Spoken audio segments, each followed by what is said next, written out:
Assalamualaikum warahmatullahi wabarakatuh. Halo rekan-rekan mahasiswa dan teman-teman pembelajar, senang sekali bisa berjumpa kembali di episode ketiga seri bedah buku kebijakan publik kita. Sebelum kita melangkah lebih jauh, mari kita review sejenak apa yang kita bahas di episode 2.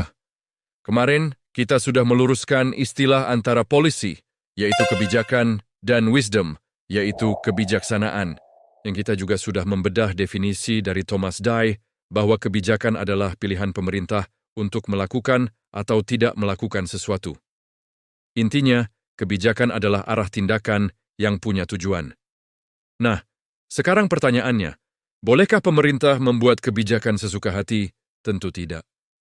Ada pagar-pagar yang membatasinya. Hari ini kita akan membedah bagian ketiga buku ini, yaitu tentang ruang lingkup dan hubungan hukum dalam kebijakan publik. Rekan-rekan sekalian, dalam buku Dr. Awan Abdoelah ini dijelaskan bahwa kebijakan publik dan hukum itu ibarat dua sisi mata uang. Sebagai praktisi, saya sering melihat bahwa sebuah kebijakan, sebagus apapun tujuannya, akan layu sebelum berkembang jika tidak memiliki payung hukum yang kuat. Hukum memberikan legalitas dan otoritas. Tanpa landasan hukum seperti undang-undang, peraturan pemerintah, atau peraturan daerah, kebijakan tersebut tidak memiliki kekuatan paksa dan tidak bisa didanai oleh anggaran negara. Hukum menentukan siapa yang berwenang membuat kebijakan, bagaimana prosedur pembuatannya, dan apa sanksinya jika dilanggar. Jadi, analisis kebijakan tidak boleh buta hukum. Buku ini juga membahas batasan atau ruang lingkup. Tidak semua urusan manusia harus dicampuri oleh kebijakan publik. Kebijakan publik bergerak di ranah pemenuhan kebutuhan masyarakat umum atau public interest. Misalnya, bagaimana negara menjamin akses pendidikan bagi semua orang. Disinilah peran hukum untuk menjaga agar kebijakan tidak over-regulated atau terlalu mencampuri urusan privat yang tidak perlu, namun tetap tegas dalam mengatur hal-hal yang menyangkut hajat hidup orang banyak. Mari kita ambil contoh nyata dalam konteks infrastruktur digital pendidikan.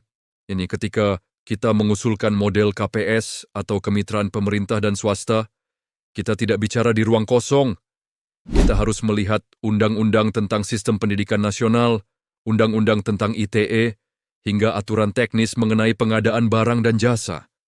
Sebagai praktisi, kita harus memastikan rekomendasi kebijakan kita inline atau selaras dengan hierarki hukum yang ada. Dan jangan sampai kita mengusulkan kurikulum AI tapi landasan hukum distribusinya belum siap. Inilah pentingnya memahami hubungan hukum dalam analisis kita. Jadi, rekan-rekan mahasiswa, ingatlah ini. Kebijakan tanpa hukum adalah kesewenang-wenangan, dan hukum tanpa kebijakan seringkali menjadi kaku dan tidak solutif. Di episode 4 nanti, kita akan masuk ke bagian yang sangat dinamis, yaitu tahapan dan perumusan kebijakan. Bagaimana sebuah ide bisa masuk ke meja kerja pemerintah hingga akhirnya diimplementasikan. Ini adalah dapur sesungguhnya dari kebijakan publik. Terima kasih sudah menonton, jangan lupa terus perdalam literasi Anda. Saya Agus Budi Utomo, praktisi analisis kebijakan publik. Salam Persatuan Kesatuan Bangsa Negeri Indonesia Jaya. Ikuti terus konten edukasi ini dan wassalamualaikum warahmatullahi wabarakatuh.